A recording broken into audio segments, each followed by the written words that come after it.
Bonsoir et bienvenue à Inside News Review, votre rendez-vous avec l'analyse géopolitique et stratégique de la RDC, notre pays. Le 4 décembre, sous les ors de la Maison-Blanche, les présidents Félix Tshisekedi et Paul Kagame ont signé ce que Donald Trump a qualifié de grand miracle.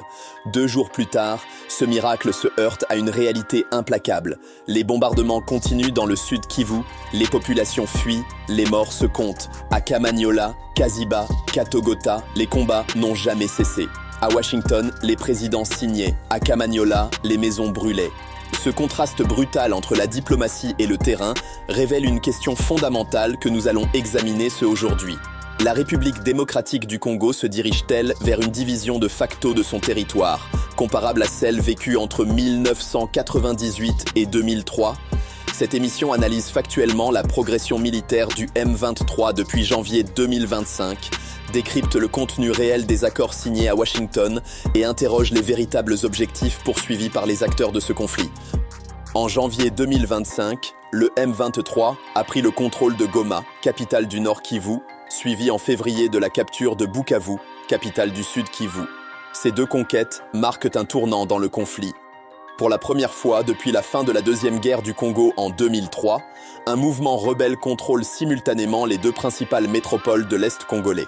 Selon les rapports du groupe d'experts des Nations Unies, au début d'avril 2024, la zone d'influence du M23 et de la force de défense rwandaise représentait une augmentation de 70% par rapport à novembre 2023, constituant la plus vaste emprise territoriale jamais enregistrée pour ce groupe.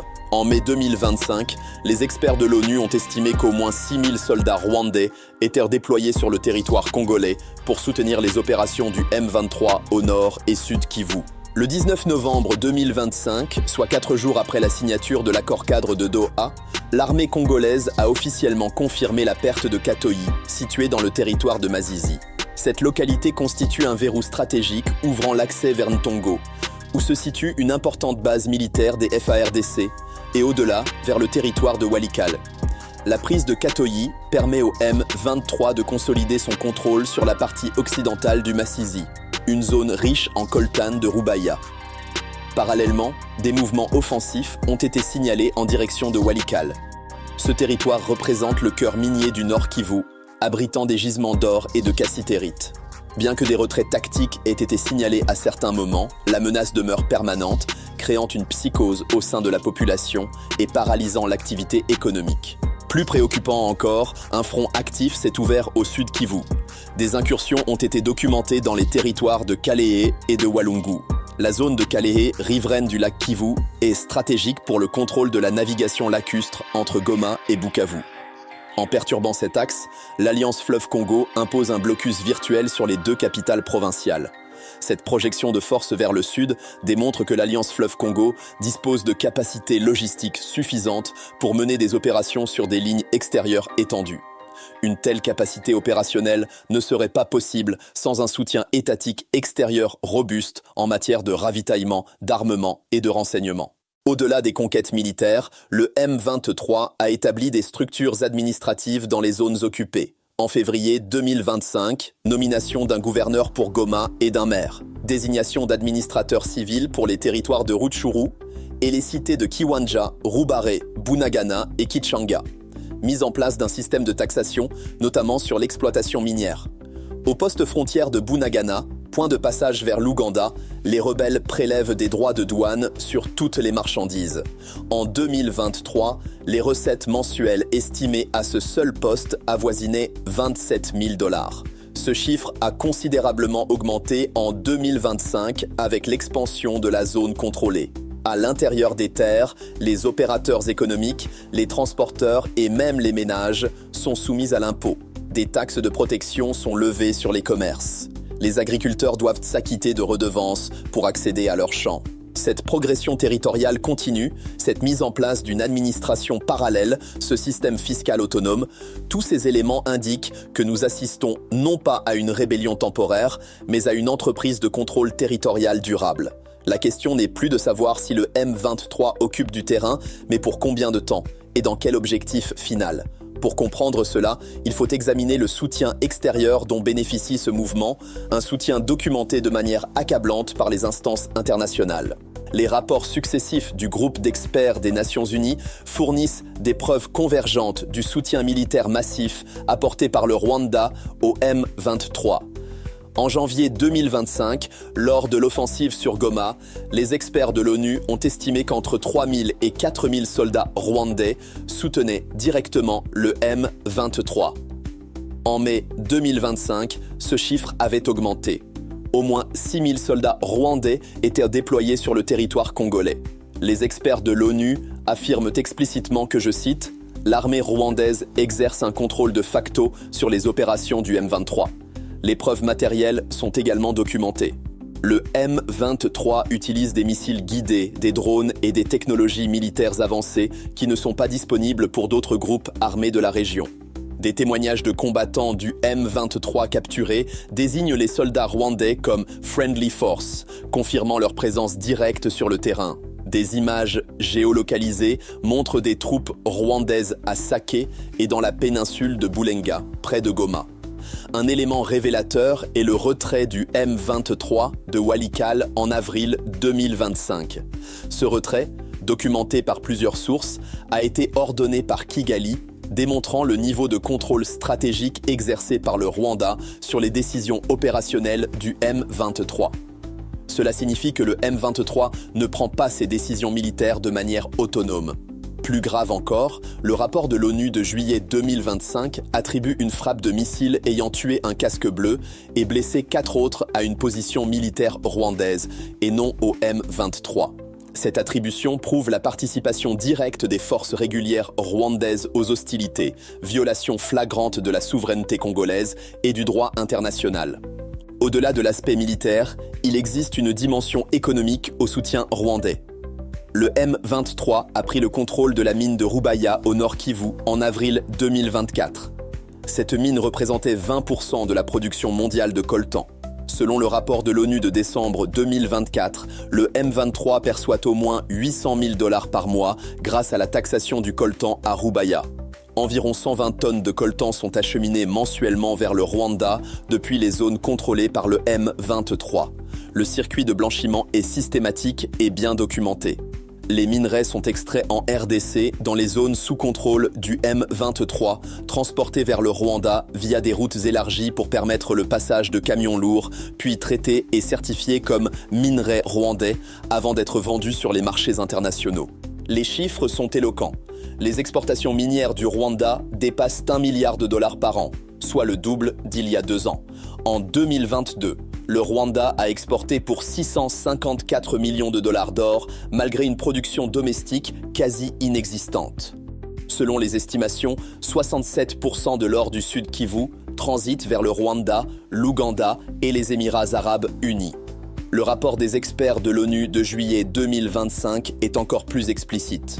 Je cite, « L'objectif de Kigali serait d'annexer l'est de la RDC via la rébellion AFC M23 afin d'accéder librement aux richesses minérales qu'elle renferme. Ces preuves du soutien rwandais, ces flux miniers documentés, cette subordination opérationnelle du M23 à Kigali, tout cela soulève une question diplomatique fondamentale. Comment la communauté internationale réagit-elle face à cette situation ? Et surtout, quels sont les termes exacts des accords signés récemment, notamment celui du 4 décembre à Washington ? Pour répondre, il faut examiner en détail ce que contiennent réellement ces textes, car c'est dans les détails que se cachent les véritables enjeux. Le 4 décembre 2025, sous l'égide du président américain Donald Trump, les présidents Félix Tshisekedi et Paul Kagame ont signé ce qui a été présenté comme l'accord de Washington pour la paix et la prospérité. Cet accord s'appuie sur la déclaration de principe signée le 25 avril 2025 et l'accord de paix du 27 juin 2025. L'accord comporte 3 volets principaux. Le premier porte sur la cessation des hostilités avec l'instauration d'un cessez-le-feu, un programme de désarmement, un processus de retour des personnes déplacées et des mesures de justice contre les responsables d'exactions. Le deuxième concerne le respect de l'intégrité territoriale. Les 2 pays s'engagent à respecter mutuellement leur intégrité territoriale et à s'abstenir de tout acte d'agression ou de soutien à des groupes armés. D'un côté, la RDC s'engage à neutraliser les forces démocratiques pour la libération du Rwanda, les FDLR. De l'autre, le Rwanda se doit de retirer ses militaires du territoire congolais. Un mécanisme conjoint de coordination sécuritaire doit être mis en place pour assurer la surveillance et la mise en œuvre de ces engagements. Le troisième volet concerne le cadre d'intégration économique régionale, le CIER. Ce cadre prévoit le développement du commerce, des investissements et la transparence dans l'exploitation des ressources naturelles. Kinshasa et Kigali envisagent de créer des centres de traçabilité publique-privée installés aux postes frontières ou dans des zones économiques spéciales. Ces plateformes devront vérifier la traçabilité des minerais, certifier les flux, appliquer taxes et droits aux pays d'origine. Cependant, et c'est fondamental, le CIER ne s'appliquera pas immédiatement. Selon le document, ces dispositions prennent effet à compter de la bonne exécution de deux instruments militaires. Le concept d'opération, le CONOPS, annexé à l'accord du 27 juin, et l'ordre d'opération négocié lors de la réunion du mécanisme conjoint de coordination de la sécurité des 17 et 18 septembre 2025. Cet accord présente plusieurs faiblesses structurelles majeures. La première, le M23 n'est pas signataire de cet accord. L'accord ne lie que la RDC et le Rwanda, mais pas le principal acteur militaire sur le terrain. Pourquoi le M23 accepterait-il des concessions alors qu'il est au fait de sa puissance, après la prise de Goma et Bukavu? Deuxième faiblesse, l'absence de mécanisme coercitif. Le texte ne prévoit aucune sanction en cas de non-respect. L'exécution dépend entièrement de la bonne foi des parties, ce qui est problématique compte tenu de l'historique de violation d'accords. Troisième problème, les obligations sont asymétriques. La RDC doit neutraliser les FDLR, affaiblissant ainsi sa capacité défensive, tandis que le Rwanda n'est jamais explicitement désigné comme agresseur. Le texte emploie des formulations euphémistiques comme « lever des mesures défensives du Rwanda ». Plus inquiétant encore, le cadre économique régional normalise l'accès du Rwanda aux ressources congolaises, légitimant de facto les circuits actuellement illicites. Cet accord s'inscrit dans une stratégie américaine visant à sécuriser l'accès aux minerais critiques pour contrer l'influence chinoise. Parallèlement à l'accord entre la RDC et le Rwanda, les États-Unis ont signé un accord bilatéral sur la prospérité économique avec le Rwanda. Ce document formalise une coopération déjà avancée dans le secteur minier. Kigali met en avant ses propres filières industrielles, une fonderie d'étain, une raffinerie d'or et une raffinerie de tantale. En septembre, une première cargaison de tungstène provenant du Rwanda est arrivée aux États-Unis. L'Union européenne avait déjà signé en février 2024 un protocole d'accord avec le Rwanda portant sur la fourniture de minerais critiques, notamment le tantale, le coltan, le tungstène et l'or. L'UE a débloqué plus de 900 millions d'euros pour soutenir l'extraction minière au Rwanda. Cet accord intervient alors que les preuves du pillage congolais par le Rwanda sont amplement documentées.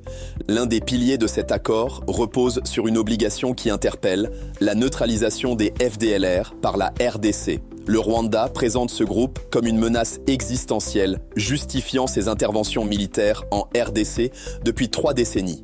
Mais qu'en est-il réellement de cette menace ? Les faits révèlent une réalité bien différente du discours officiel de Kigali. Première observation démographique et chronologique. Les forces démocratiques de libération du Rwanda sont formées en 2000 à partir des restes de l'armée de libération du Rwanda, elle-même composée d'anciens soldats de l'armée rwandaise qui ont fui au Zaïre en 1994 après leur défaite militaire face au Front patriotique rwandais de Paul Kagame. Si un combattant était mobilisé à l'âge de 20 ans en 1994, il serait aujourd'hui un homme de 51 ans en 2025. Les opérations militaires menées unilatéralement par la RDC ou en collaboration avec les forces rwandaises ont significativement réduit leurs effectifs. En 2017, des centaines d'ex-combattants ont été rapatriés au Rwanda, témoignant d'un déclin tangible de leur influence. Deuxième observation, l'absence de capacité offensive réelle. Aucun rapport onusien crédible ne documente d'incursion majeure des FDLR sur le territoire rwandais depuis 1994. Contrairement aux affirmations de Kigali, les FDLR n'ont jamais lancé d'opération de grande envergure visant à renverser Paul Kagame. Leurs capacités matérielles, armées et logistiques, dispersées dans les forêts et les montagnes du Kivu, et sans commune mesure avec celle de l'armée rwandaise, largement reconnue comme la plus disciplinée et parmi les plus fortes de la région. Troisième observation, le paradoxe des stratégies rwandaises. Les experts des Nations Unies ont documenté que le Rwanda intègre d'anciens combattants des FDLR, plusieurs centaines selon les rapports, directement dans ses propres effectifs militaires dépêchés en RDC. Cette réalité opérationnelle contredit frontalement la rhétorique officielle de Kigali, selon laquelle les FDLR constituent une menace existentielle. Si Kigali estimait vraiment que les FDLR représentaient un péril pour sa sécurité, pourquoi les absorberait-il dans ses propres forces combattantes ? Cette pratique révèle une stratégie de cooptation et de renseignement local plus qu'une lutte contre un ennemi irréconciliable. Quatrième observation, le silence des preuves concrètes. Depuis 3 décennies, le Rwanda invoque la menace des FDLR pour justifier ses interventions militaires successives en RDC, en 1994 à 1997, 2002 à 2003, 2012 à 2013 et à nouveau depuis 2021. Or, en 30 ans, cet ennemi supposé n'a jamais produit l'attaque terroriste spectaculaire ou la campagne offensive qui validerait la narration officielle de Kigali. En comparaison, d'autres groupes armés africains ont mené des opérations qui causent des pertes massives. Les FDLR, en revanche, restent confinés dans les zones reculées de l'Est congolais, sans jamais franchir la frontière pour frapper au cœur du Rwanda. L'accord de Washington de décembre 2025 n'est donc pas un accord de paix véritable. C'est un instrument de légitimation internationale et de normalisation d'une occupation de facto, revêtue des atours de la diplomatie et des intérêts géopolitiques américains. Le CIR, le cadre économique régional, sera l'outil permettant de transformer en structure légale ce qui était jusqu'alors du pillage et du trafic organisé. Quant à la menace des FDLR, elle continue de servir ce qu'elle a toujours été. Un prétexte narratif permettant au Rwanda de justifier, auprès de la communauté internationale et de sa propre population, une présence militaire permanente dont les véritables enjeux sont territoriaux, sécuritaires et foncièrement économiques. La preuve la plus flagrante de l'inefficacité de cet accord, alors même que les présidents signaient à Washington le 4 décembre, les combats faisaient rage dans le sud Kivu. Cette réalité du terrain, survenant au moment précis de la cérémonie diplomatique, révèle le fossé entre les promesses de paix et la violence quotidienne. Il faut donc examiner en détail ce qui s'est passé sur le terrain autour de cette date du 4 décembre, car c'est là que se mesure la véritable portée de ces accords. Le 2 décembre 2025, soit 2 jours avant la signature de l'accord à Washington, plusieurs localités du sud Kivu ont été frappées par des bombardements et combats opposant les FARDC et leurs alliés Wazalendo et Burundais aux forces du M23. Les zones touchées incluent en Kaziba, Katogota, Kamanyola, Nyangezi et Luvungi. À Kaziba, les combats ont commencé dès 5h30 du matin. Des drones et avions ont circulé au-dessus de la zone. Au moins 23 civils ont été tués le 2 décembre dans cette seule localité. Les affrontements ont touché 5 groupements de la chefferie de Kaziba, Muhumba, Ngando, Bulumbwa, Kashozi et Muchingwa. Des infrastructures publiques, notamment des écoles et des églises, ont été détruites. À Kamanyola, agglomération frontalière du Rwanda et du Burundi, les affrontements ont été particulièrement intenses. Cette localité stratégique contrôle l'accès vers la plaine de la Ruzizi. Des tirs d'armes lourdes ont résonné en continu. Des maisons ont été incendiées. Les habitants ont fui, certains traversant la frontière rwandaise pour se réfugier à Bugarama. À Katogota, dans le territoire d'Uvira, les combats ont commencé vers 3h du matin le 3 décembre. Les rebelles du M23 ont lancé un assaut sur les positions avancées des FARDC. Les FARDC et les Wazalendo ont reçu l'ordre de répliquer 4 heures plus tard, repoussant les assaillants vers Kamanyola.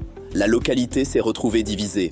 Les FARDC contrôlant la partie sud, tandis que les rebelles occupaient la partie nord jusqu'à la frontière rwandaise. Le 3 décembre, jour précédant la signature à Washington, les combats ont continué. Des sources locales rapportent des tirs d'armes lourdes venant du territoire rwandais en direction des positions congolaises. Un pas supplémentaire dans la provocation, alors même que Paul Kagame devait s'asseoir le lendemain à la table de Washington. Le 4 décembre, jour de la signature, les combats n'ont pas cessé. Des tirs d'armes lourdes et légères ont résonné en début de matinée aux abords de Kamanyola. À Kaziba, les affrontements ont repris à partir de 5h30 et des avions de chasse ont pilonné la zone vers 8h30. Pendant que Donald Trump parlait de grands miracles à Washington, les maisons brûlaient à Kasiba. Le 5 décembre, lendemain de la signature, d'intenses combats étaient en cours dans la province du Sud Kivu. De fortes détonations, allant jusqu'à faire vibrer l'intérieur des bâtiments, ont résonné toute la matinée aux abords de Kamanyola. Des centaines de civils ont passé la frontière vers le Rwanda, fuyant des bombardements intenses. Une déplacée venue de Ruhumba a témoigné, je cite, « Les bombes explosaient au-dessus des maisons ». Le M23 a accusé l'armée burundaise de tirer des bombes sans interruption depuis son territoire vers la RDC. Face à la montée des tensions, le Burundi a renforcé ses positions. Une source militaire burundaise a déclaré, je cite, « Les combats sont en train de s'intensifier. Il y a un véritable risque de dérapage. Nous sommes en train d'acheminer des renforts vers le front car c'est une ligne rouge pour le Burundi. On ne peut pas accepter que ces terroristes du M23 et leur soutien rwandais arrivent à Uvira, à un jet de pierre de Bujumbura. Au 6 décembre 2025, aucun retrait effectif des forces M23 ni des troupes rwandaises n'a été constaté des zones conquises en janvier-février 2025. Les habitants de Goma et Bukavu assurent que rien n'a changé. Un habitant a confié, je cite, « Nous sommes en guerre depuis trop longtemps. Ils parlent de paix, puis les combats reprennent. » Ces événements posent une question fondamentale. À quoi servent les accords signés si les combats continuent au moment même de leur signature? Cette contradiction révèle une réalité plus profonde. Le M23 n'était pas signataire de l'accord du 4 décembre. Les négociations avec ce mouvement se déroulent dans un cadre parallèle, à Doha, sous médiation qatari. Il faut donc examiner ce processus de Doha pour comprendre la complexité de la situation et les véritables enjeux qui se cachent derrière ces accords multiples. Entre 1998 et 2003, pendant la Deuxième Guerre du Congo, notre pays a connu une division tripartite. À l'Est, le Rassemblement congolais pour la démocratie Goma, le RCD Goma, soutenu par le Rwanda, contrôlait une vaste partie incluant le Nord Kivu, le Sud Kivu et une partie du Maniema. Cette faction disposait d'un appareil administratif parallèle et exploitait les ressources minières de la région. Les documents d'archives indiquent que le RCD Goma bénéficiait du soutien direct de 3 000 à 6 000 soldats rwandais déployés sur le terrain. Au nord, le mouvement de libération du Congo, dirigé par Jean-Pierre Bemba et soutenu par l'Ouganda, établissait son contrôle sur la province orientale et l'Équateur. Cette zone représentait environ un tiers du territoire congolais. Le MLC disposait d'une administration civile et d'un système de taxation propre. Au centre et à l'ouest, le gouvernement central, soutenu par l'Angola, la Namibie et le Zimbabwe, ne contrôlait qu'environ un tiers du pays. Cette situation a perduré malgré l'aide militaire extérieure. Le gouvernement n'a jamais pu reprendre par la force le terrain perdu. Aujourd'hui, nous observons des similitudes troublantes. Depuis la résurgence du M23 en 2021, le mouvement rebelle, désormais intégré dans l'alliance Fleuve Congo, a progressivement étendu son emprise territoriale. En janvier 2025, prise de Goma. En février 2025, capture de Bukavu. Tout au long de 2024 et 2025, contrôle de vastes territoires dans les districts de Rutshuru, Masisi, Nyiragongo et expansion vers Walikale. Comme le RCD Goma entre 1998 et 2003, l'Alliance Fleuve Congo établit des structures administratives dans les zones occupées. En février 2025, nomination d'un gouverneur pour Goma et d'un maire. Désignation d'administrateurs civils pour les territoires de Rutshuru et les cités de Kiwanja, Rubare, Bunagana et Kichanga. Mise en place d'un système de taxation. Au poste frontière de Bunagana, les rebelles prélèvent des droits de douane. En 2023, les recettes mensuelles estimées à ce seul poste avoisinaient 27 000 $. Ce chiffre a considérablement augmenté en 2025. À l'intérieur des terres, les opérateurs économiques, les transporteurs et même les ménages sont soumis à l'impôt. Des taxes de protection sont levées sur les commerces. Les agriculteurs doivent s'acquitter de redevances pour accéder à leurs champs. L'administration de l'Alliance Fleuve Congo nomme ses propres cadres territoriaux. Les chefs de chefferie ou de groupements fidèles à Kinshasa ont été destitués, tués ou contraints à l'exil, remplacés par des collaborateurs locaux. Des tribunaux coutumiers et militaires ont été mis en place pour trancher les litiges fonciers et civils, remplaçant l'appareil judiciaire congolais absent. Malgré le soutien militaire extérieur actuel, le Burundi, la SADC, la MONUSCO, le gouvernement congolais peine à inverser la tendance. Les forces FARDC subissent des pertes territoriales continues. Le retrait de plus de 7000 soldats burundais sur 10 000 déployés en février 2025 affaiblit davantage les capacités défensives. La mission Samiderc de la SADC a échoué face au M23. Cette réalité de contrôle territorial et d'administration parallèle ne peut s'expliquer uniquement par les dynamiques internes congolaises. Il existe des intérêts économiques et géopolitiques profonds qui sous-tendent ce conflit. Pour comprendre le but final de cette guerre, il est nécessaire d'examiner la dimension économique, particulièrement le rôle stratégique des minerais. Ces ressources sont au cœur d'un système de prédation organisé qui dépasse largement nos frontières et implique des acteurs internationaux puissants. L'économie rwandaise a connu une croissance spectaculaire ces dernières années, en partie alimentée par l'exportation de minerais. Une anomalie statistique majeure interpelle tous les observateurs. Le Rwanda exporte des quantités massives de minerais qu'il ne produit pas sur son territoire. En 2023, le Rwanda est devenu l'un des premiers exportateurs mondiaux de coltan. Les rapports d'experts soulignent que cette performance est impossible sans l'apport massif de minerais de contrebande venant de RDC. Les exportations rwandaises de coltan ont bondi de manière corrélée avec l'expansion du M23 dans les zones minières du Masisi, notamment à Rubaya. La mine de Rubaya est stratégique. Elle produit du coltan de haute qualité, essentiel pour l'industrie électronique mondiale. Son contrôle par le M23 et indirectement par le Rwanda permet à Kigali de sécuriser une rente financière majeure. Le circuit de blanchiment est systématique. Les minerais sont extraits en RDC dans les zones sous contrôle du M23. Ils sont ensuite transportés vers le Rwanda via des routes élargies pour permettre le passage de camions lourds. Des images satellites confirment ces aménagements routiers. Une fois au Rwanda, les minerais sont traités et certifiés comme minerais rwandais avant d'être vendus sur les marchés internationaux.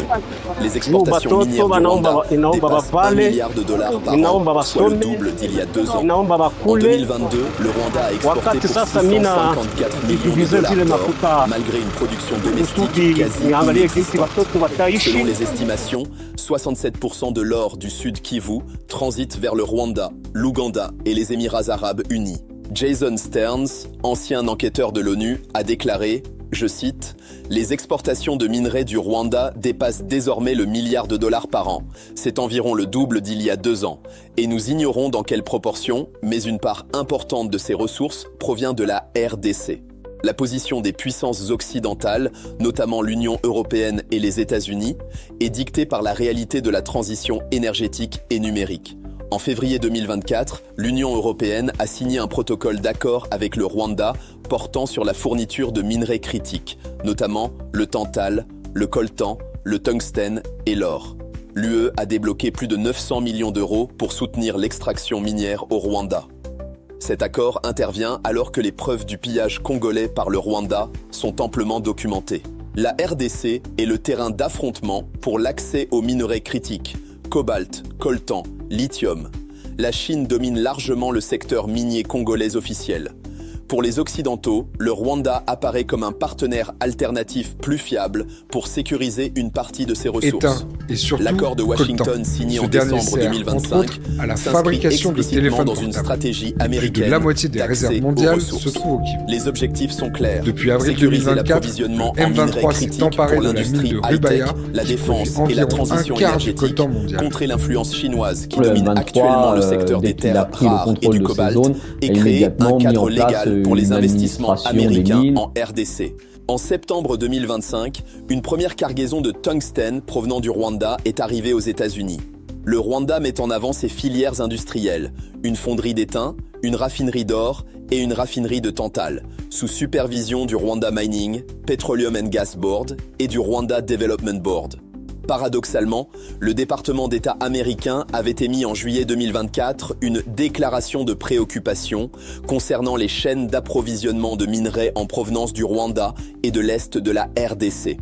Le texte reconnaissait que, je cite, « des commerçants, parfois avec le soutien de divers groupes armés et services de sécurité, transportent et exportent des quantités significatives de minerais d'origine congolaise hors du pays. » Il mentionnait explicitement que ces minerais bénéficient directement ou indirectement à des groupes armés et transitent via le Rwanda et l'Ouganda. Pourtant, Cette déclaration n'a pas empêché la signature de l'accord de Washington, privilégiant l'intégration économique à la sanction. Cette contradiction révèle la nature véritable des intérêts en jeu et soulève une question finale. Qui est réellement l'Alliance Fleuve Congo qui mène cette guerre ? Est-ce un mouvement congolais autonome ou simplement une façade pour légitimer les ambitions rwandaises ? Pour répondre, il faut examiner la structure et le leadership de cette organisation. L'accord de Washington du 4 décembre 2025 a été signé au son des bombardements à Kamanyola. Cette coïncidence brutale n'est pas un hasard, elle est la métaphore parfaite de la situation que vit notre pays. Les faits que nous avons examinés convergent vers une réalité préoccupante. La République démocratique du Congo se dirige vers une situation de division de facto similaire à celle vécue entre 1988 et 2003, mais sous une forme plus insidieuse. Le contrôle territorial exercé par l'Alliance Fleuve Congo et le M23 n'est pas temporaire. Il est consolidé par la mise en place d'une administration parallèle, d'un système fiscal autonome et d'une justice qui se substitue à celle de l'État. Les capitales provinciales de Goma et Bukavu sont sous leur contrôle depuis près d'un an, sans que les FARDC n'aient démontré la capacité de les reprendre. L'accord signé à Washington, présenté comme une avancée diplomatique, ne contient aucun mécanisme contraignant de retrait des forces d'occupation. Le M23 n'est même pas signataire. Pire, l'accord normalise l'accès du Rwanda aux ressources minières congolaises par le biais d'un cadre d'intégration économique régionale qui légalise de facto le pillage en cours. L'enjeu réel de ce conflit n'est pas seulement militaire ou politique, il est fondamentalement économique. Le contrôle de l'Est du Congo permet au Rwanda de sécuriser une rente minière de plus d'1 milliard de dollars par an. Ce système bénéficie de la complicité active ou passive des puissances occidentales qui ont besoin de ces minerais critiques pour leur transition énergétique et leur industrie technologique. L'Union européenne a signé un accord de 900 millions d'euros avec le Rwanda pour les minerais critiques en février 2024, alors même que les preuves du pillage congolais étaient documentées. Les États-Unis ont médiatisé l'accord de Washington comme un succès, alors qu'ils sécurisent avant tout leur accès aux ressources stratégiques. Le département d'État avait pourtant exprimé ses préoccupations en juillet 2024 sur les chaînes d'approvisionnement illicites, avant de signer un accord qui les normalise. Le but final n'est pas nécessairement une annexion formelle de l'Est du Congo, ce qui serait politiquement coûteux pour le Rwanda. Il s'agit d'établir une zone économiquement intégrée au Rwanda, où les flux de minerais circulent sans entrave fiscale de Kinshasa, créant ce que certains analystes appellent une division utile du territoire congolais. L'histoire nous enseigne qu'entre 1998 et 2003, le gouvernement central n'a jamais pu récupérer par la force le terrain perdu. C'est un règlement politique négocié, les accords de Sun City en 2002, qui a permis une réunification formelle tout en laissant intactes les structures de pouvoir parallèles qui continuent de fragiliser notre État aujourd'hui. La question n'est plus de savoir si l'Est du Congo échappe au contrôle de Kinshasa, c'est déjà une réalité. La question est de savoir pour combien de temps, dans quelles conditions une éventuelle réintégration pourrait intervenir. Et surtout, si le peuple congolais est prêt à exiger de ses dirigeants les réformes nécessaires, la transparence dans la gestion des ressources et une armée véritablement nationale capable de défendre la souveraineté de la nation. Alors ce soir, nous vous posons cette question. Sommes-nous en train d'assister, impuissants, à la division progressive de notre territoire national au profit d'intérêts économiques extérieurs ? L'accord de Washington marque-t-il une étape vers la paix ou vers la légalisation d'un statu quo qui consacre la perte de notre souveraineté à l'Est ? Et si oui, que devons-nous faire en tant que nation pour inverser cette tendance avant qu'il ne soit trop tard ? Je vous remercie d'avoir suivi cette édition d'Inside News Review. Nous vous invitons à partager cette émission, à en discuter, à rechercher vous-même l'information vérifiée et à rejeter la désinformation. Laissez vos commentaires, partagez vos analyses, engagez le débat. Retrouvez-nous sur notre chaîne pour d'autres investigations qui éclairent l'actualité de notre nation. Rendez-vous très bientôt pour une nouvelle émission. Que Dieu bénisse la République démocratique du Congo.